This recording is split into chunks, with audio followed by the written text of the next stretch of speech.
Hey, what's up everyone? This is Anthony from Anthony's Customs, and for this review we're doing another viewer requested figure, which is the Marvel Legends Build-A-Figure Apocalypse. Easily my favorite Apocalypse figure by far. Can't beat it. I mean, we've only had two and the other one's kind of a short fat one, so this is an easy win, but still pretty darn good. There is a black version where all of these blue parts are black, and I think this part here is black also. I don't have that variant of him, unfortunately. However, it's the same exact figure other than the blue being black. So you're not really missing out on me not having it. This guy stands, there's 12 inches to the top of his collar thingy, and then another 2 1/4 inches. So that's 14 1/4 inches tall. Big Build-A-Figure. Man, I miss these big Build-A-Figures. Be nice to get some new big Build-A-Figures, but I don't think that's going to happen. Hope it does though. Very nice paint job on this guy. You can see there's tons of shading throughout the blue parts. Looks really good. The metallic blue, this one's a little bit beat up, and a lot of them tended to have a beat up quality to them fresh out of the packaging, so there's not much you can do to avoid that. Kind of gives it a battle damage look, but the paint job that is there is good. There's even some really subtle shading on this metallic blue up here. There's lots of kind of dry brushing going on over here. Metallic silver, metallic blue, other blue. Pretty decent paint job. The face has the nice red eyes, and then the blue lips and the darker grayish blue hair head piece thing, whatever that is. Then he's got the nice silvery tubers on his back, which are removable and bendable, so that's a good thing. And they have the nice black wash on them to make them stand out, so that's pretty good. As far as articulation goes, the head has a pretty good range of motion up and down, really no problem at all.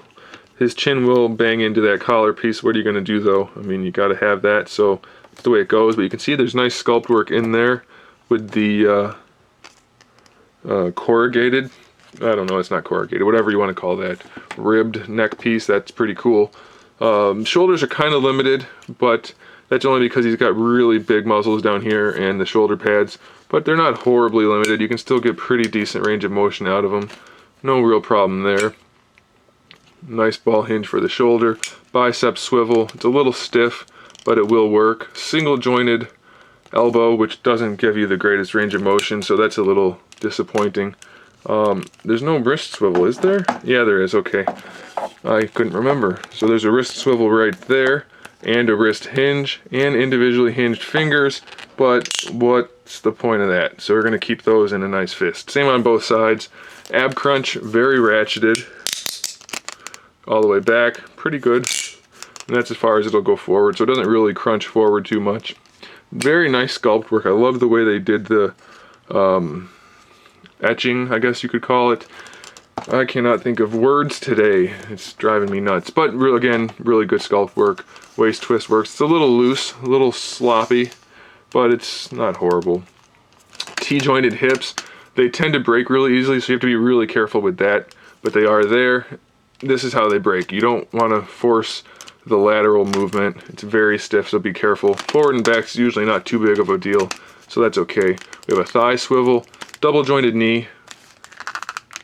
And it doesn't want to go, but it can technically go a little bit farther than that, but you probably are not going to put them in that kind of pose anyway, so that's okay. Then we have an ankle hinge. Really good range of motion. This piece goes with the foot, even though it's a separate piece. So you can bring the foot forward, bring it back. You have an ankle rocker and a toe joint. So really you have all the articulation you could want in a Marvel Legends figure. And it's humongous, and it's Apocalypse, and it's nicely sculpted and nicely painted. He's a little hard to balance because he's so top heavy, and his hips are a little bit loose and his knees are a little bit loose. But once you do get him balanced, he looks pretty good. And I have to say, if you don't have one, you should probably get it. It's way better. A way better interpretation of Apocalypse than the regular Marvel Legends figure, and it's just a really cool figure despite its shortcomings, so definitely pick it up if you can. Thanks for watching, guys. Make sure you subscribe to the channel for more figure reviews, custom figures, and other good stuff, and in the meantime, keep collecting.